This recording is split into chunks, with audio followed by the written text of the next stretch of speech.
अस्सलाम वालेकुम, मेरा नाम चित्रा डार है और मैं इस वक्त अपने यूट्यूब चैनल से आपसे मुखातिब हूँ। इस वक्त की सबसे बड़ी अहम खबर इस्लामाबाद में होने वाले ईरान और अमेरिका के दरमियान मुज़ाकरात हैं, जिसके बारे में पूरी दुनिया में ख़ासा चर्चा पाया जाता है और पूरी दुनिया की इस वक्त नज़रें इस्लामाबाद में है, क्योंकि इस वक्त मशरिक़ वुस्ता में जो जंग है वो तकरीबन 5वें हफ्ते में दाखिल हो गई है और उसका इम्पैक्ट पूरी दुनिया पर पड़ रहा है।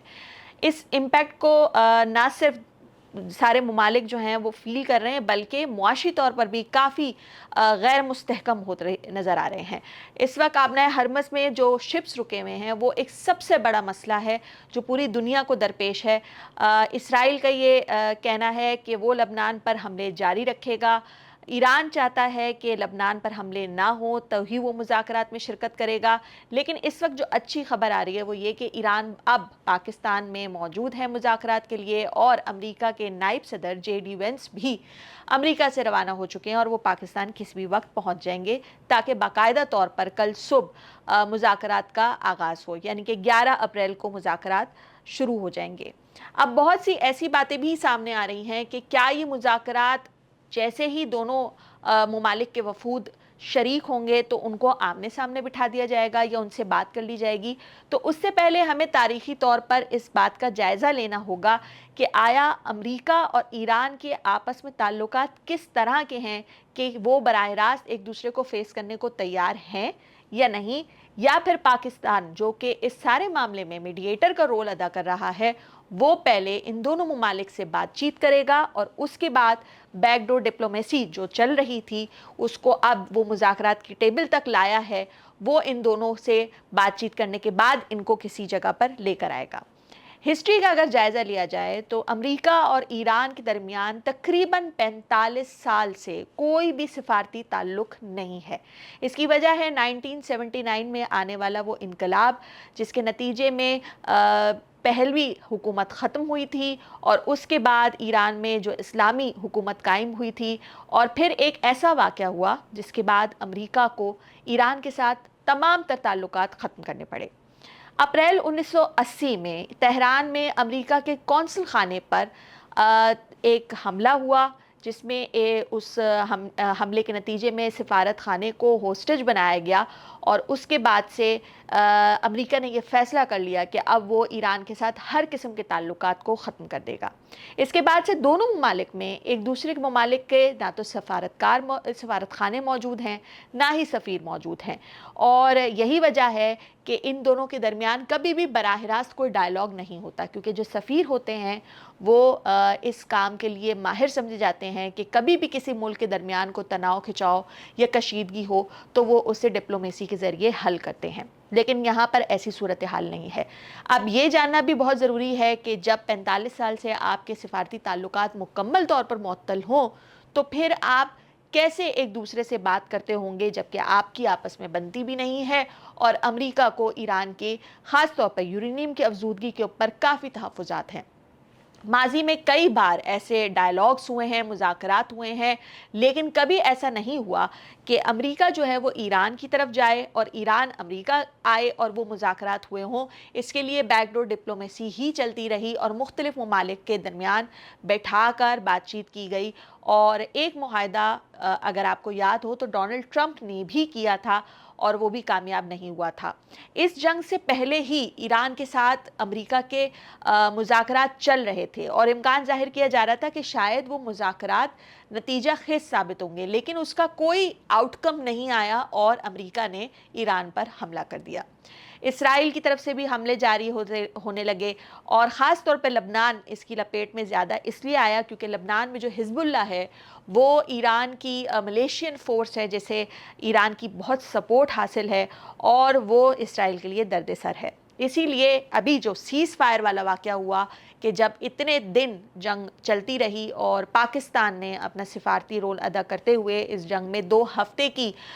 तोसी की, ये एक ऐसे मोमेंट पे थी कि दुनिया भर में ये हेडलाइंस बनी हुई थी कि सिर्फ 90 मिनट रहते थे कि अमेरिका ईरान पर हमला करने जा रहा था। उस ट्वीट के नतीजे में जब डोनाल्ड ट्रंप ये कहते हैं कि आज सदियों पुरानी तहजीब को ख़त्म कर दिया जाएगा, तो उस वक्त पूरी दुनिया में तशवीश की लहर दौड़ चुकी थी, क्योंकि ट्रम्प की अगर आप टाइम लाइन को देखें तो वो जिस तरीके से बात करते हैं उनसे कोई उम्मीद नहीं थी कि वो इस तरह का काम कर जाते। लेकिन सिर्फ 90 मिनट पहले पाकिस्तान ने ये ऐलान किया कि सीज़ फायर होने जा रहा है, 2 हफ्ते के लिए तमाम जो जंग है उसे रोका जाएगा, और ईरान भी इस पर राज़ी है और अमेरिका भी राज़ी है। यहाँ तक कि अबनाए हरमस को इन 2 हफ्ते के सीज़ फायर में खोले जाने की भी खबरें सामने आई। लेकिन जब इस सीज़ फायर की खिलाफ वर्जी करते हुए इसराइल ने लबनान पर हमले शुरू किए, और ये बहुत खौफनाक हमले थे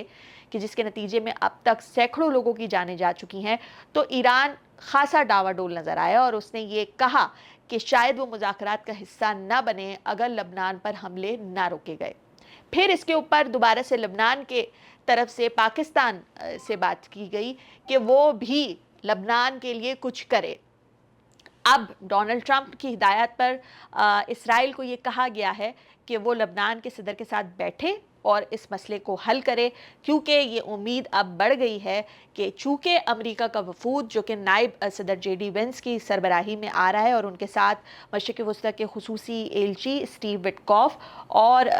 ट्रंप के जो दामाद हैं जेरेड कुशनर, वो आ रहे हैं, और अब ईरान की तरफ से भी जो ईरानी पार्लियामेंट के स्पीकर हैं कालिबाफ मोहम्मद बाकर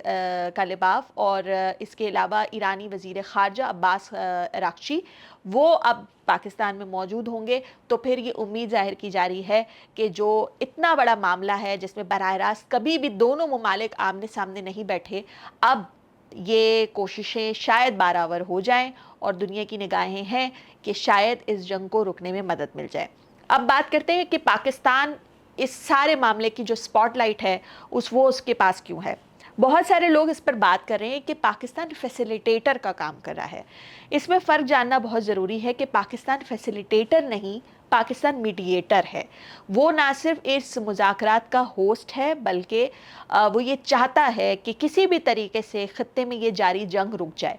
पाकिस्तान अकेला ये नहीं चाहता, पाकिस्तान के पीछे बहुत से ममालिक हैं जो ये चाहते हैं कि ये काम हो जाए। इसमें मिस्र भी शामिल है, इसमें इराक़ भी शामिल है, इसमें मिडल ईस्ट के वो कंट्रीज़ जैसे यूएई है, कतर है, ये सब चाहते हैं कि इस खत्ते की जंग किसी तरीके से रुक जाए। बहुत सारी खबरें आपने ये भी देखी होंगी कि पाकिस्तान शायद वर्ल्ड वॉर 3 को रुकवाने की कोशिश कर रहा है। ये कोई मज़ाहिका ख़ेज़ बात नहीं, ये किसी हद तक इस लिहाज से भी ठीक है कि पाकिस्तान जिस खत्ते में बैठा हुआ है, अगर ईरान के ऊपर अमेरिका का अटैक हो जाता तो यकीनी तौर पे उसका नुकसान पाकिस्तान को भी होता। यहाँ तक कि ईरान के साथ अगर हालात इतने ही कशीदा होते हैं और आबनाए हरमुज़ नहीं खुलता, अब तक तो पाकिस्तान के लिए जो तेल बरदार जहाज़ है उनको गुजरने की इजाज़त दी गई, लेकिन मुस्तकबिल में वो रास्ता भी बंद हो सकता था।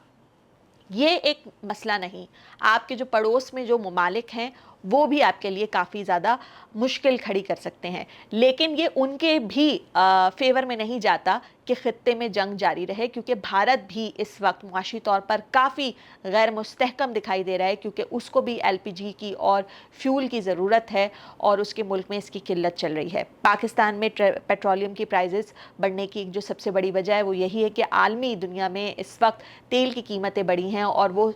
उसका जो फ्लक्चुएशन है वो इस जंग के ऊपर है। ट्रंप बयान देते हैं तो कीमत बढ़ जाती है, ट्रंप कहते हैं कि हम कुछ बेहतर सोच रहे हैं तो कीमत कम हो जाती है। तो पाकिस्तान का मीडिएटर का जो रोल है वो बहुत अहम है, क्योंकि इस वक्त शहबाज शरीफ जो कि प्राइम मिनिस्टर हैं पाकिस्तान के, उनको पूरी दुनिया से फ़ोन कॉल्स मौसूल हो रही हैं। उन्हें मुबारकबाद पेश की जा रही है कि उन्होंने 2 ऐसी रियासतों को लाकर मुज़ाकरात की टेबल पर बिठाया है जिनके बारे में कोई तसव्वुर भी नहीं कर सकता था, क्योंकि दोनों मुल्कों के दरमियान ख़ासा अदम एतमाद पाया जाता है। जैसे हमने पहले बात की कि इसकी एक हिस्ट्री है जिसकी वजह से दोनों मुल्कों के दरमियान एक तनाव, खिंचाव और एक फ़ासला है। इस तरह के फ़ासले कम करने में पाकिस्तान ने कोई पहली बार रोल अदा नहीं किया। 1971 में चीन और अमेरिका के दरमियान सर्द जंग बहुत ज़्यादा बढ़ चुकी थी और यहाँ तक मामलात थे कि ऐसा लगता था कि किसी न किसी वक्त कोई ऐसी चीज़ हो जाएगी जिससे खत्ते में अदम इस्तेहकाम होगा। पाकिस्तान उस ज़माने में सीक्रेट डिप्लोमेसी मिशन पर काम कर रहा था और वो चीन और अमेरिका के दरमियान खुफिया तरीके से पैगाम रसानी का काम कर रहा था। उस वक्त के सदर याया खान थे, انہوں نے امریکہ کے وزیر خارجہ ہنری کیسنجر کو پاکستان بلایا، اور ہنری کیسنجر جب پاکستان کے دورے پہ آئے تو وہ یہاں سے خفیہ طور پر چین گئے، اور بیجنگ میں ان کی چینی وفد سے ملاقات ہوئی، جس کی پوری تیاری یا ساری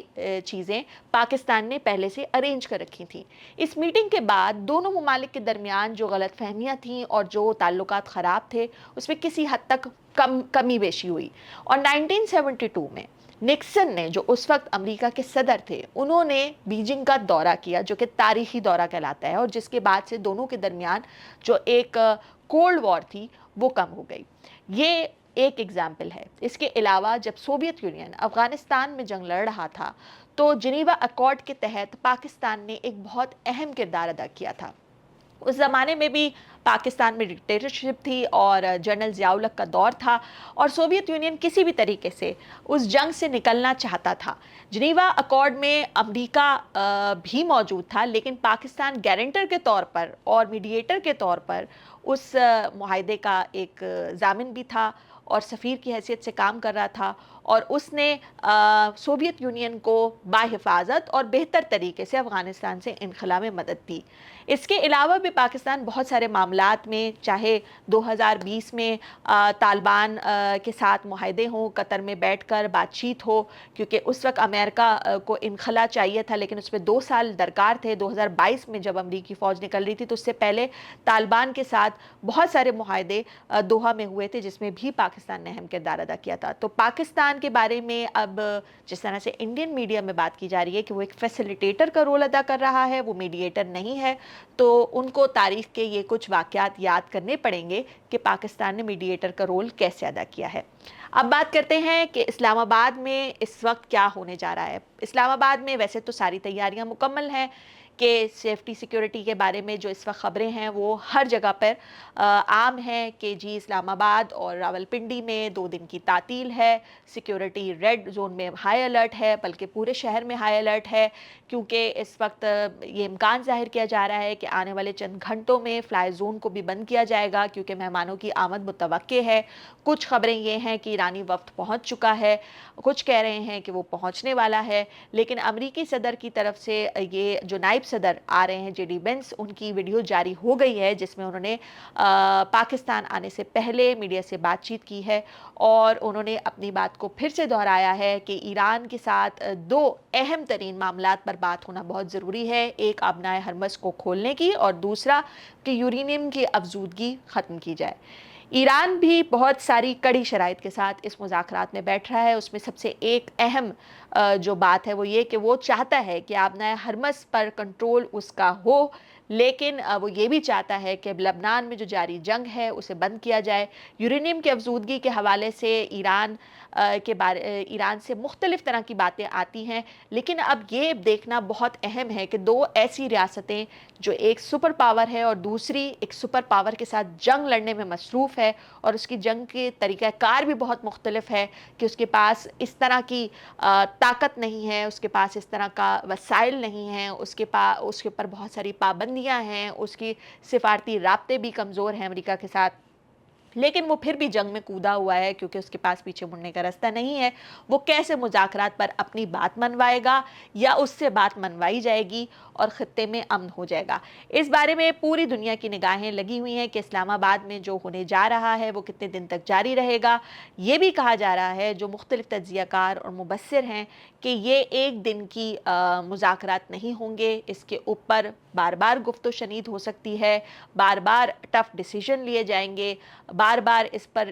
نیگوشیٹ کرنے کی کوشش کی جائے گی، کچھ اپنی منوائیں گے، کچھ آپ کی مانیں گے، لیکن بظاہر یہ بھی لگتا ہے کہ امریکہ بھی اب اس جنگ سے نکلنے کا خواہش مند ہے، کیونکہ ٹرمپ کے جو مختلف بیانات آ رہے ہیں انہوں نے ابھی حال ہی میں کچھ گھنٹے پہلے یہ بیان دیا ہے کہ وہ پر امید ہیں کہ یہ مذاکرات کامیاب ہوں گے، اور انہوں نے یہ بھی کہا ہے کہ ہم جن لوگوں سے بات کر رہے ہیں وہ خاصے معقول لوگ ہیں۔ تو لگتا ہے ایسے ہے کہ دونوں طرف سے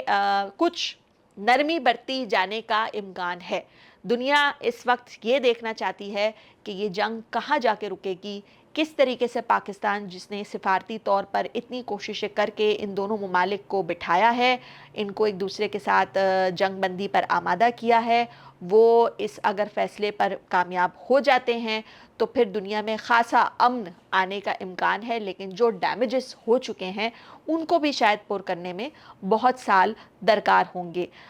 یہاں پر یہ بات بھی بہت امپورٹنٹ ہے کہ اس بار پاکستان میں کسی بھی امریکی ہائیلی آفیشل وفد کا آنے کا مقصد کوئی بائی لیٹرل ٹاک نہیں، کیونکہ اس سے پہلے ماضی میں جتنی بار بھی امریکی صدور یا نائب صدر آئے ہیں وہ یا تو پاکستان سے بائی لیٹرل ٹاک کے لیے آئے ہیں، یا پھر جب افغانستان میں جنگ لڑی جا رہی تھی اور طالبان اور القاعدہ کو ختم کرنا ہوتا تھا تو پریشر ڈالنے کے لیے ہی وہ بات چیت کرتے تھے۔ لیکن اس بار وہ ایک ایسے ملک میں مہمان کی حیثیت سے آ رہے ہیں جہاں سے انہوں نے پہلے ماضی میں بڑے فائدے بھی اٹھائے ہیں اور برج کے طور پہ بھی اس سے کام لیا ہے، اسٹریٹجک جو حیثیت رہی ہے پاکستان کی اس حساب سے بھی، اور اب وہ ایران سے بات کرنے کے لیے آ رہے ہیں کیونکہ ایران سے پاکستان کے تعلقات اس وقت اتنے قدرے بہتر ہیں کہ وہ ان کو اس جگہ پر لانے میں کامیاب ہوا ہے۔ تو ہم دیکھتے رہیں گے کہ آنے والے وقت میں کیا ہوتا ہے، مزید بہت ساری چیزیں انفولڈ ہوں گی گزرتے دن کے ساتھ اور ہم آپ کو اپڈیٹ بھی دیتے رہیں گے۔ لیکن آج کی اس ایپیسوڈ میں جو ہم نے بات کی ہے کہ پاکستان فیسیلیٹیٹر نہیں میڈیٹر ہے،